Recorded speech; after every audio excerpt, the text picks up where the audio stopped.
오늘 저에게 주신 하나님의 말씀은 구약성경 창세기 10장 32절 말씀입니다. 저희들 함께 봉독하겠습니다.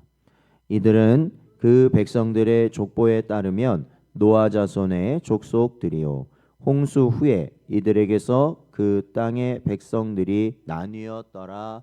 아멘. 기도하겠습니다. 하나님 아버지, 지난밤도 하나님 저희들을 보호하시고 오늘도 새 하루를 허락하시며 이 첫 시간을 주님 앞에 나와 주의 말씀과 기도로 시작하는 저희들 되게 하시니 감사드립니다. 저희들의 삶이 복되게 하시고 언제나 하나님의 나라를 소망하며 이 땅에서 하나님께서 예수 그리스도를 통하여 우리에게 허락하신 새 언약의 백성으로 살아갈 수 있는 저희 모든 복된 심령들 되도록 인도하여 주옵소서. 간절히 바라옵고 예수님의 이름으로 기도하옵나이다. 아멘. 오늘은 온 열방을 다스리시는 하나님의 섭리라는 제목으로 하나님 말씀 증거합니다. 어제 우리는 무지개 언약을 통해서 생명을 보존하시는 하나님의 자비와 은혜를 저희들이 살펴보았습니다. 이제 오늘 본문 10장에서는 홍수 이후에 노아의 세 아들 셈과 함과 야벳을 통해 인류가 어떻게 온 땅에 퍼져 나가 열국을 형성하게 되는지를 보여주는 족보라 할 수 있습니다. 그러니까 사실 우리가 맨 먼저 하나님께서 아담과 하와를 지으시고 그들이 타락하고 그 이후에 온 세상에 사람들이 퍼졌지만 결국에는 노아 시대 때 홍수로 인하여 노아와 그 식구들 제외하고는 모두 죽은 것이죠. 멸하여졌다가 다시 노아의 시대부터 시작해서 그 이후에 사람들이 퍼지게 되었던 것이죠. 그걸 이제 10장에서는 그 과정을 보여주고 있는 겁니다. 성경에 기록된 여기에 나타나 있는 여러 나라와 종족의 이름들은 하나님이 이스라엘만의 하나님이 아니라 온 인류의 창조주이시며 바로 역사의 주관자가 되시는 유일한 분이 하나님이시라는 것을 보여주는 것이 바로 오늘 10장에 나타난 족보입니다. 하나님께서는 아담에게 그리고 노아에게 생육하고 번성하여 땅에 충만하라 이렇게 명령하셨죠. 창세기 10장은 그 말씀이 어떻게 역사 속에서 성취되고 있는지를 우리에게 분명히 보여주고 있다라는 겁니다. 야벳의 자손은 해변의 땅으로, 함의 자손은 아프리카와 가나안으로, 또한 셈의 자손은 아시아 지역으로 퍼져 나갔습니다. 개혁주의 장로교 신학은 이를 통해서 하나님의 일반 은총, 바로 이러한 것을 뭐라고 부르냐면 일반 은총 그리고 보편적 통치라고 말하고 있습니다. 즉 이거는 뭐냐면 하나님은 하나님의 백성만 다스리시는 분이냐, 그게 아니라는 겁니다. 그러니까 모든 민족과 열방을 다스리시고 그들이 살아갈 수 있도록 그 모든 것을 또한 제공하시는 분이 누구냐면 하나님이시라는 거죠. 사도행전 17장 26절 말씀을 보면 인류의 모든 족속을 한 혈통으로 만드사 온 땅에 살게 하시고 그들의 연대를 정하시며 거주의 경계를 한정하셨다라고 말씀하고 있습니다. 그러니까 이렇게 민족이 이동을 해서 한 장소에 나라를 세우고 거기에 사람들이 살아가게 되는 그 모든 것이 그들의 의지나 뜻으로 된 것이 아니라 사실은 하나님께서 그 자리들을 정하여 주셨고 그래서 그 민족이 나라를 이루고 살게 하셨다라는 거죠. 그러니까 사실 우리도 마찬가지다라는 것입니다. 이처럼 우리가 이 땅에 태어나 살고 있는 건 역시 절대로 우연이 아니라는 것이죠.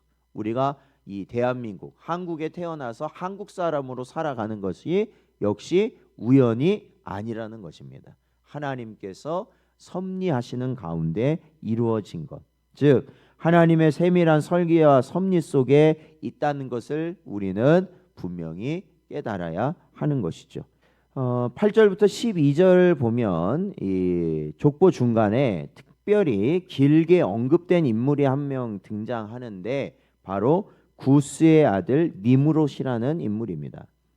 그는 세상의 첫 용사였고 여호와 앞에서 용감한 사냥꾼이다라고 8절과 9절에 보면 등장합니다. 근데 여기서 이제 여호와 앞에서라는 이 표현이 우리가 보통 알고 있는 하나님 앞에서 하나님과 동행한다라는 의미가 아닙니다. 오히려 반대의 의미를 갖고 있습니다. 하나님을 대적하고 하나님을 무시한다라는 의미로서 사용된 말입니다. 그는 훗날 바벨론과 아수르와 같은 거대한 제국을 건설합니다. 니므롯은 하나님 없이 스스로의 힘으로 제국을 세우려는 인간의 야망을 보여주는 인물이 바로 니므롯입니다.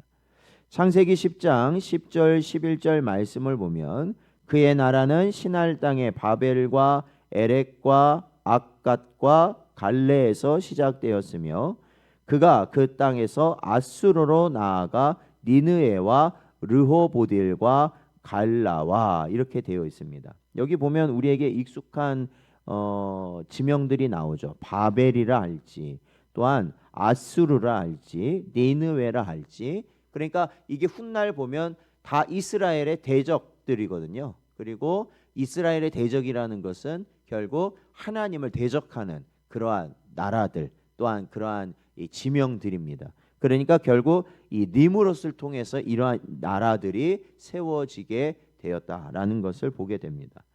여러분, 이 성경은요 세상의 영웅과 제국들이 화려해 보일지라도 그 모든 권세가 결국 하나님의 손바닥 위에 있다라는 것을 보여주고 있고 오직 하나님의 나라만이 영원한 나라가 된다라는 것을 우리에게 보여줍니다. 그러니까 이러한 세상의 제국들 당시에는 엄청나게 크고 강하고 화려하고 정말 세상을 지배하는 그러한 제국들이었거든요. 그러나 지금 보십시오. 그러한 제국들은 다 무너지고 말았다는 겁니다. 그렇다면 오늘날도 이 과거의 제국들과 같은 역할을 하는 나라들이 분명히 있습니다. 그렇죠? 강하고 또 돈도 많고 또 힘도 세고 그러니까 여러 가지 뭐 땅도 넓고 그렇죠. 그러한 나라들이 지금 있거든요. 그러나 그 나라들 역시도 어느 순간 되면 어떻게 된다는 겁니까? 무너질 수밖에 없다라는 겁니다. 예, 무너질 수밖에 없어요. 그리고 또 다른 형태의 나라가 등장하게 될 것이죠. 그러나 하나님의 나라는 어떻습니까? 영원한 나라가 된다라는 것이죠. 그래서 저와 여러분은 언제나 이 세상 나라가 존속되길 위해서 우리가 사는 게 아니라 사실은 우리는 이 땅에서 하나님의 나라를 소망하고 그 하나님의 나라를 맛보며 우리는 그 길을 가는 하늘의 시민권 된 자라는 것을 우리는 반드시 기억해야 하는 것입니다. 그렇기 때문에 우리는 세상에서 우러러보는 용사가 되는 것을 원하면 안 됩니다. 그러니까 우리가 세상의 주인공이 되기를 원하면 안 되는 겁니다. 세상의 주인공이라 할 수 있다면 오로지 하나님 한 분밖에 없는 것이죠. 하나님이 모든 것을 계획하시고 모든 것의 주인공이 되셔서 그 모든 것을 이끌어 가시는 분이 하나님밖에 없기 때문에 그렇습니다. 그러니까 우리는 언제나 내가 주체가 되려고 하지 말고 언제나 돕는 종의 역할을 하는 것이 바로 우리 성도들이 가야 할 길이라는 겁니다. 자, 21절에서 31절에 보면 하나님께서 바로 이러한 상황 가운데서도 하나님의 구속 계획을 계속해서 이루어 가신다는 것을 알게 됩니다. 이 마지막으로 등장하는 족보가 셈의 족보인데 이 셈은 에벨 온 자손의 조상으로 소개되고 있습니다. 에벨이라는 이름에서 히브리라는 명칭이 나오죠. 이 이스라엘 사람들을 또 다르게 뭐라고 부르냐면 히브리인이라고 부르죠. 그러니까 이 셈의 자손, 셈의 후손을 통해서 하나님께서는 계속해서 하나님의 선택한 백성을 이루어 가고 계신다. 결국 그것은 무엇을 의미하냐면 이 백성을 통해서 예수 그리스도께서 오실 것이다라는 것을 보여줍니다. 수많은 나라와 민족이 흩어져 각자의 길을 가지만 하나님은 그 넓은 열국 중에서도 아브라함으로 이어지는 언약의 줄기를 보존하고 계신다라는 것을 이 족보를 통해서 알게 하십니다. 그러니까 성경에 나타나는 족보는 바로 그러한 하나님의 구속이 계속해서 이루어지고 있다라는 것을 보여주는 그러한 장치라는 거죠. 그렇기 때문에 이것은 바로 하나님이 우리를 선택하셨다. 오직 은혜로 우리를 선택하셨다라는 것을 분명히 보여줍니다. 하나님은 온 세상의 주인이시지만 동시에 그 수많은 사람 중에서 당신의 백성을 택하시고 구원의 역사를 이어가신다라는 겁니다. 에베소서 1장 4절 말씀을 보면 곧 창세 전에 그리스도 안에서 우리를 택하사 우리로 사랑 안에서 그 앞에 거룩하고 흠이 없게 하시려고 라고 말씀하고 있습니다. 그러니까 이 족보의 끝은 결국 마태복음 1장의 예수 그리스도의 계보로 연결된다라는 겁니다. 그리고 이것은 요한계시록에 셀 수 없는 무리가 보좌 앞에 모이는 장면, 그러니까 우리가 보통 말하는 14만 4천으로 우리가 상징되는 성도의 무리로까지도 이어지는 것이다 라는 겁니다. 사랑하는 성도 여러분, 창세기 10장은 단순한 명단이 아니라 이것은 하나님께서 그리시고 계시는 선교 지도와도 같다라는 것입니다. 온 열방의 주인이신 하나님을 우리는 찬양해야 할 것입니다. 하나님은 우리나라뿐 아니라 전 세계 모든 민족의 역사를 주관하시는 분이십니다. 그러니까 우리는 어떠한 마음을 품을 수밖에 없느냐? 우리만이 아니에요. 이건 우리만, 그죠? 우리 민족만, 우리 나라만 이렇게 생각해야 하는 순간 하나님의 뜻을 우리는 볼 수 없다라는 겁니다. 하나님의 뜻은 뭐예요? 모든 민족, 모든 열방을 향하고 계신다라는 것이죠. 그것이 바로 선교를 우리 교회와 성도들이 감당하는 이유가 된다라는 것입니다. 그래서 우리는 그러한 선교적 마음을 품고 열방을 위해 기도해야 한다라는 것이죠.